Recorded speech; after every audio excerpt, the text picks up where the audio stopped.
subscribe to Kriti's tutorials, kindly subscribe and click the bell icon button so that you will never miss an update.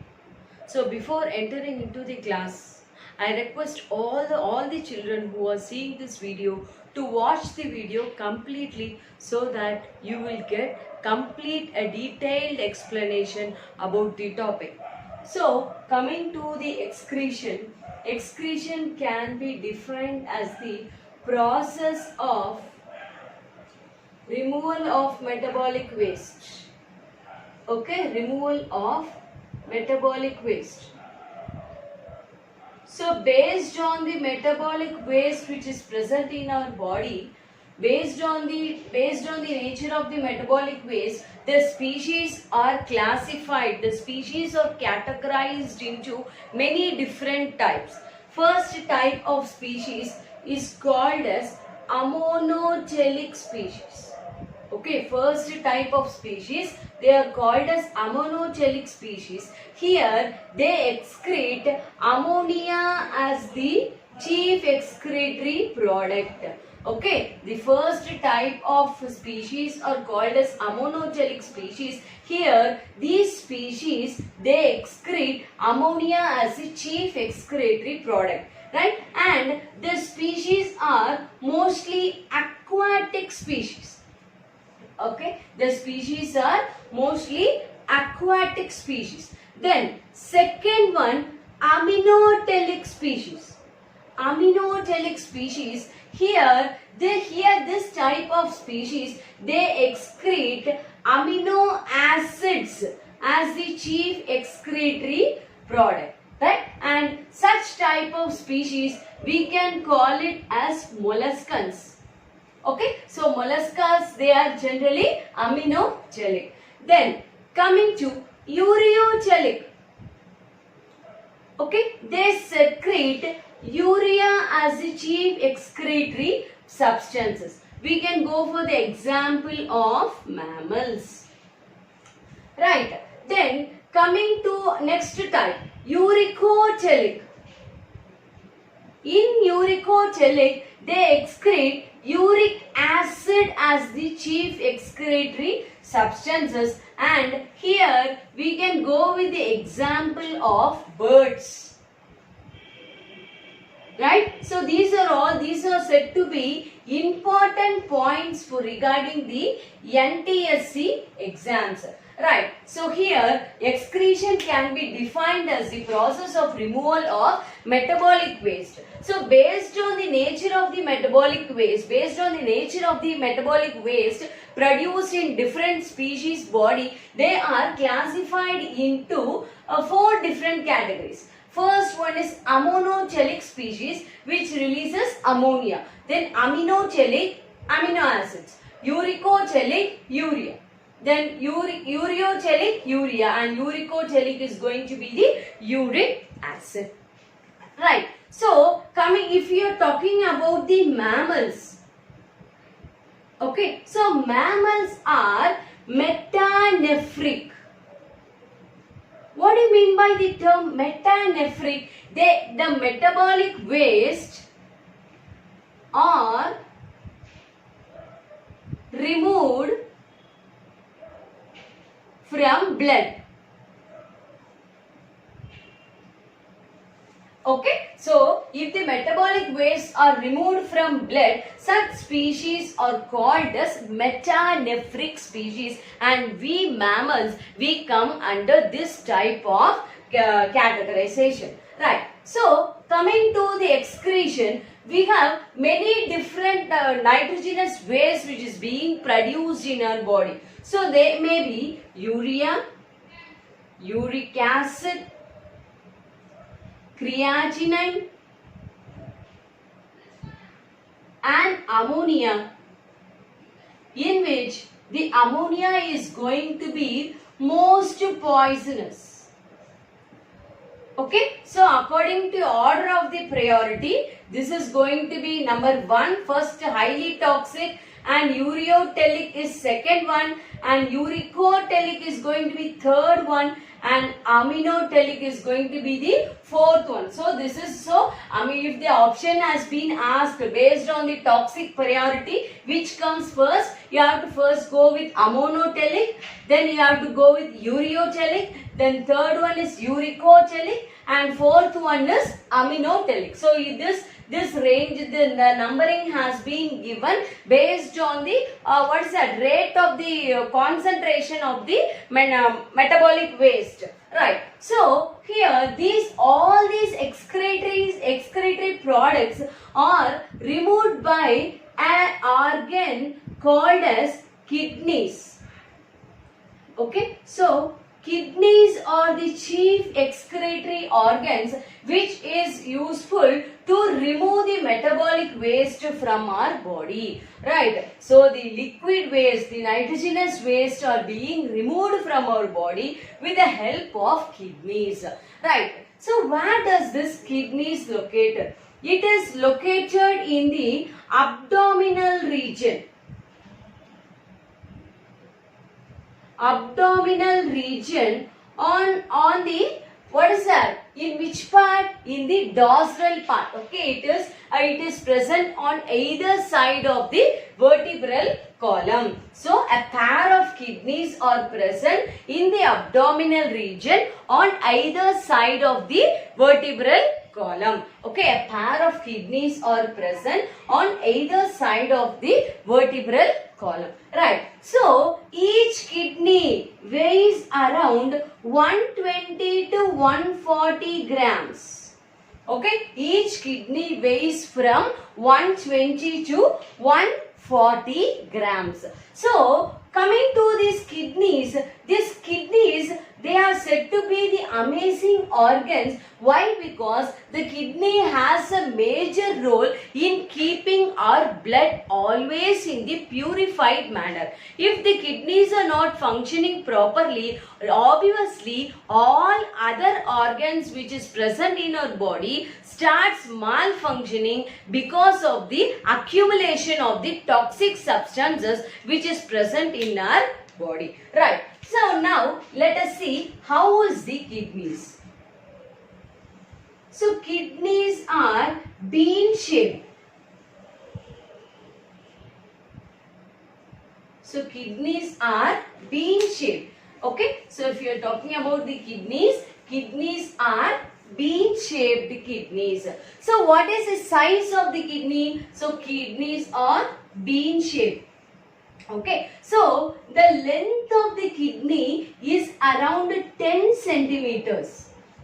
Okay, so length of the kidney is 10 centimeters. The breadth of the kidney is around 5 to 6 centimeters. Okay, the breadth of the kidney is 5 to 6 centimeters and the thickness is around 4 centimeters. Okay, so the thickness is around 4 centimeters. The length of the kidney is 10 centimeters, breadth is 5 to 6 centimeters and the thickness is 4 centimeters. Right. So here, if we are talking about this kidney, two major blood vessels, they enter and leaves the kidney. So two major blood vessels, they enter and they leave the kidney. So this is one blood vessel which is entering on both sides and this is the other blood vessel.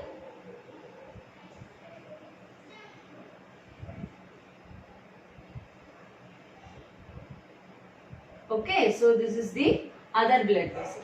Okay, the first blood vessel which is entering, the first blood vessel which enters inside the kidney is the inferior vena cava. First blood vessel is inferior vena cava and the second one, it is called as renal aorta. Okay, so two major blood vessels, they are in attachment to the kidneys. Okay, the first one is the inferior vena cava and the second one is the renal aorta. Right? So here, let me continue.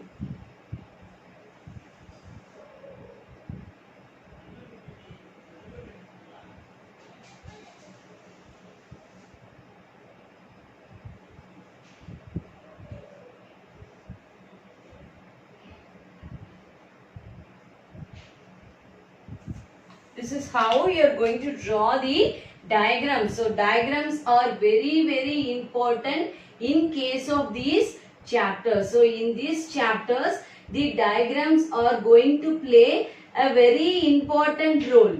Okay? So the diagrams are going to play a very important role. Right. So the point where the blood vessels are entering inside the kidney, that point is going to be hilus or fissure.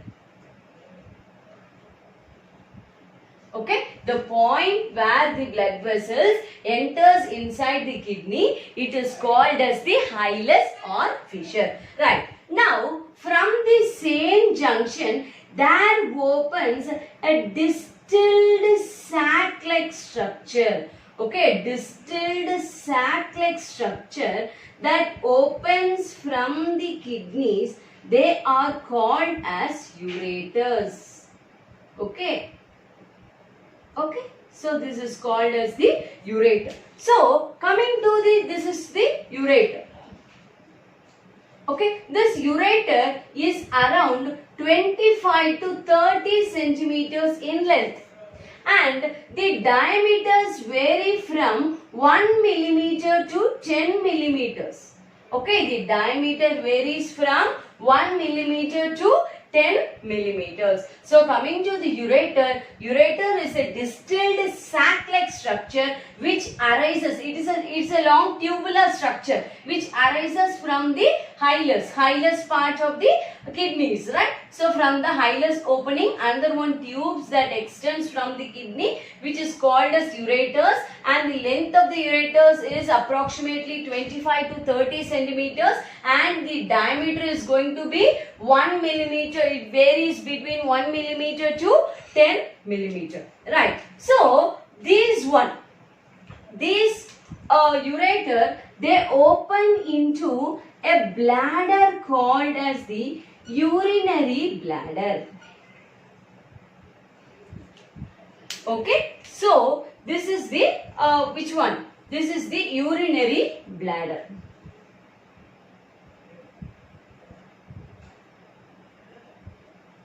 Okay, the total capacity of the urinary bladder will be around 300 to 800 ml of urine. Okay, this urinary bladder can hold the urine up to from 300 to 800 ml. Right. So, if we are talking, if you are just briefing about this urinary bladder, the small point, let me tell you, the size of the urinary bladder is a bit larger in males than in the females. Right. So because of this the size of the urinary bladder, they are generally larger, a bit larger in males when compared to the females. Okay. So when compared to the females, they are a bit larger in size. Then this urinary bladder opens into an opening called as urethra. Okay, so this opens into a small opening called as urethra. So coming to the urethra, again urethra varies in size. So urethra is 20 centimeter long in case of males, whereas it is 4 centimeters in length in case of females. So in case of males, it is around 20 centimeters in length. In case of females, it is just 4 centimeters in length. So this is about the external feature of these are all the parts which included in this excretory system. And I have forgotten to tell you about an important part. So above the kidneys, there is a cap-like structure present.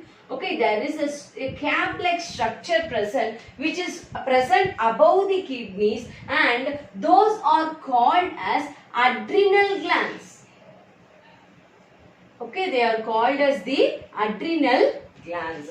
Okay, so right kidney is slightly placed lower than the left kidney to accommodate liver. Okay, so right kidney is slightly lower than the left kidney to accommodate the liver. Right? So these are all the parts included in the kidney as an excretory system. So for first, what is that? Here we have seen a pair of kidneys which are present in the abdominal cavity, and here we have seen about the size of the kidneys, and weight of the kidneys is around 120 to 140 grams.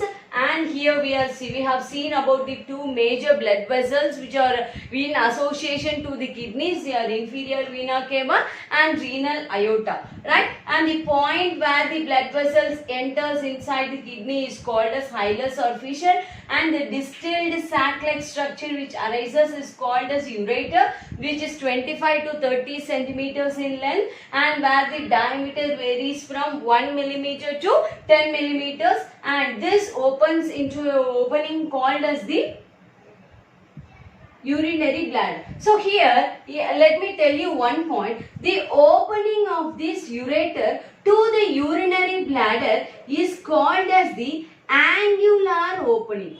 So why this angular opening? This angular opening of ureter to the urinary bladder, it prevents the backward flow of urine. Okay, it prevents the backward flow of urine. Okay, so the angular opening of the ureter to the urinary bladder, it prevents the backward flow of the urine. So in the next class, let us take up with the internal structure of kidney. We can